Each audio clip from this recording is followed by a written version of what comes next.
off the air. Yeah. You can lose weight, but you can't fix stupid. So, quarter after the hour, please welcome now to the Imus Morning program, just ahead of Dagan McDowell, and then Bernard McGurk, and then Warner Wolf. Larry King. Good morning, Larry. Morning, Soupy. Life is a fragile thing.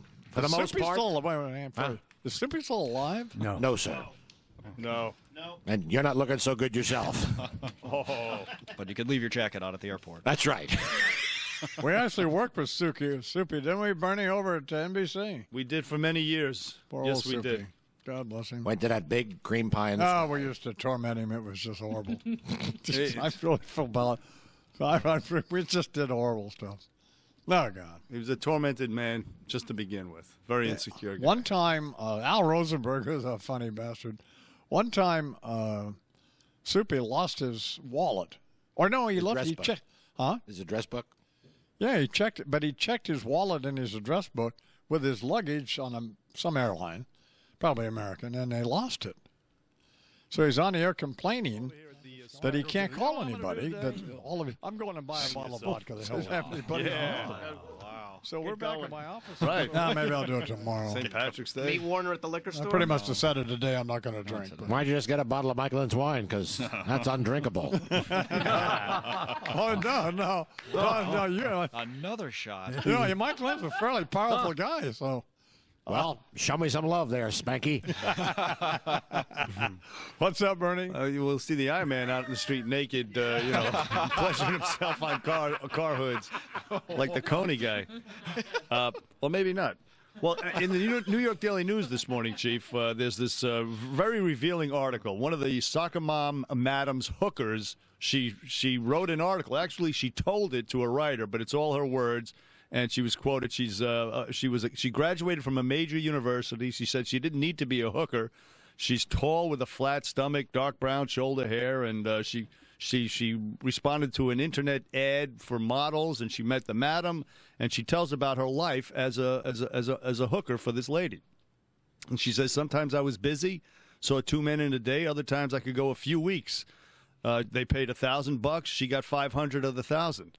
And she says about the men, they range from young, handsome guys to older men, finance, real estate, banking, but not super wealthy and not high-powered executives. Nevertheless, she says she liked the job, never felt she was in danger. And she writes, she says, I know people have this thing where they imagine that it's horrible, but people are generally nice, appreciative, and you're there, respectful, she says. Usually we engage in small talk for 15 to 20 minutes, normal conversation. What do you do? Where are you from? The weather? Then they'd start kissing, and then usually she would initiate the sex. But here's where the insightful part comes in. She writes, I never fell in love with any of my clients, and I preferred the ones who were not good-looking. For me, it makes it more uncomfortable when they're handsome. They always make me feel like a little girl or something. It changes the balance of power. It kind of just throws you off your game. Does that sound familiar, Chief? Or I mean, you need to be playing head games with the hooker? I mean, come on, and it works both ways. And probably guys don't like a hooker who's super beautiful, maybe a hot body and kind of a butterface, and that would work better for them, maybe. Or not. I don't know. I've never done this type of thing. No, you lying bastard. First of all, and you're way too much information from you about all this. From me, this is a big thing in the New York Daily News this morning. Very revealing. And well, there are a lot of stories in the New York Daily News. Why not turn to the sports section? Because I'm trying to get ratings here. Now you're doing a good job, by the way. Thank you. This is a great story. NewYorkDailyNews.com. It's a long, interesting, insightful piece, and we'll all be sure and read that. All right. Anyway, please welcome to the Imus Morning program. Now, Bill from White Plains. Good morning, Bill. Good morning, I-Man. How are you, Bill? It's Bill from White Plains. Yes. Hey, great show today, I-Man. You're on fire. Thank you. Hey, can you go over those cancer numbers again? I just got them all down.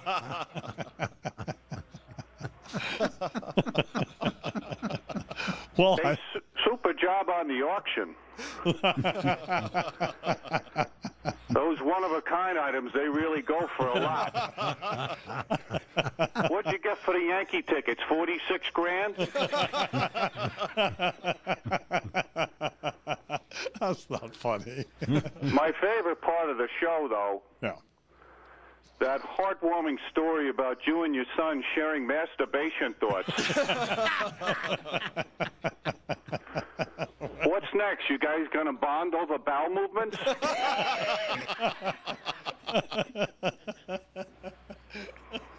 Good talking to you, I mean.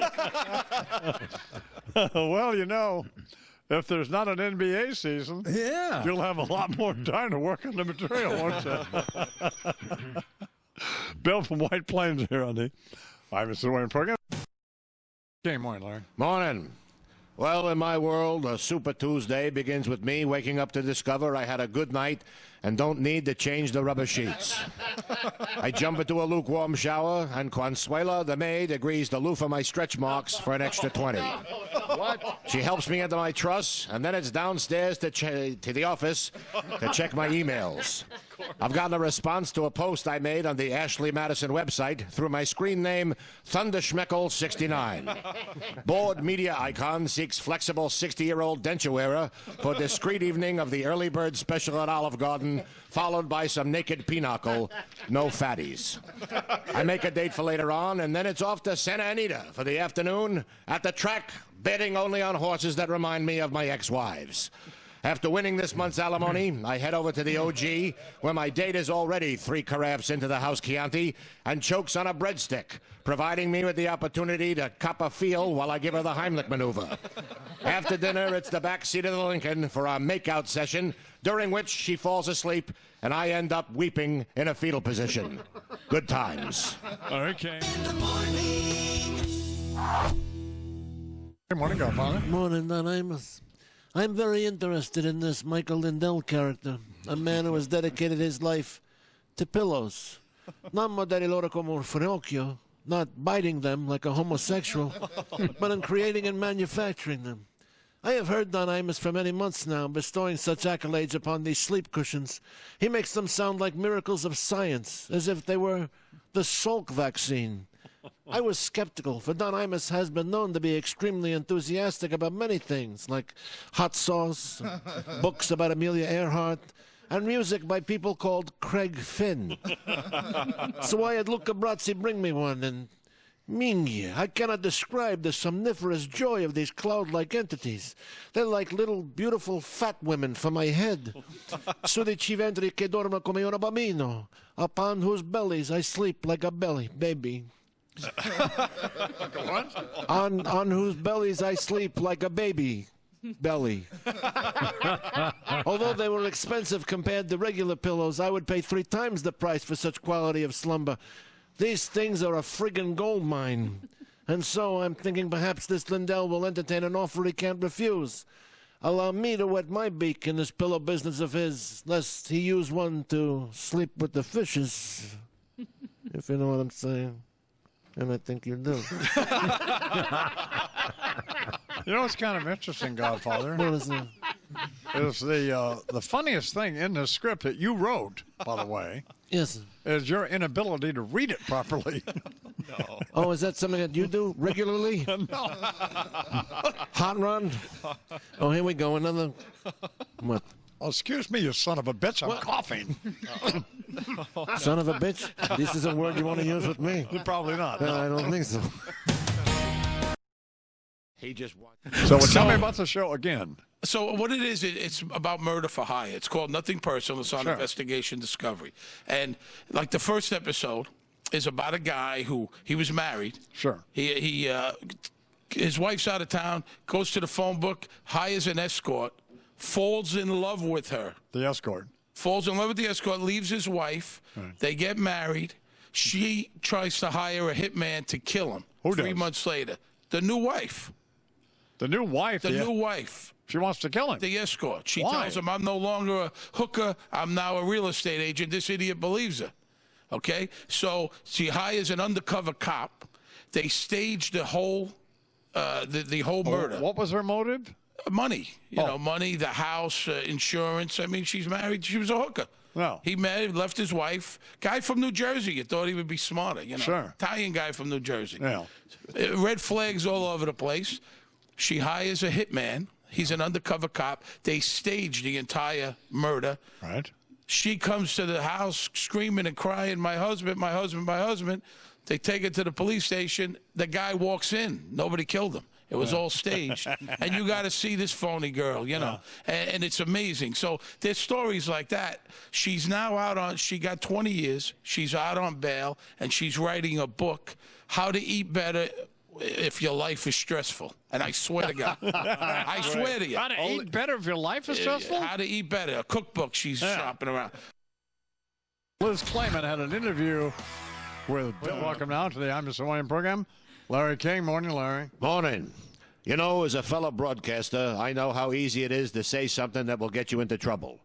I once called Nelson Mandela Morgan Freeman, introduced Dick Van Dyke as a lesbian hermaphrodite, and confused Rosemary Clooney with Phobos, the smaller of the two moons of Mars.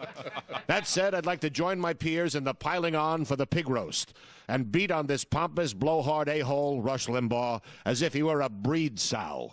What he said wasn't a fluke, although it was said to a fluke, but we've come to expect that kind of behavior from a fat, mouth-breathing, paste-eating, nose-picking, kick-me-sign sporting dweeb who used to wear his Cub Scout uniform to school and remind the teacher when she forgot to give out homework.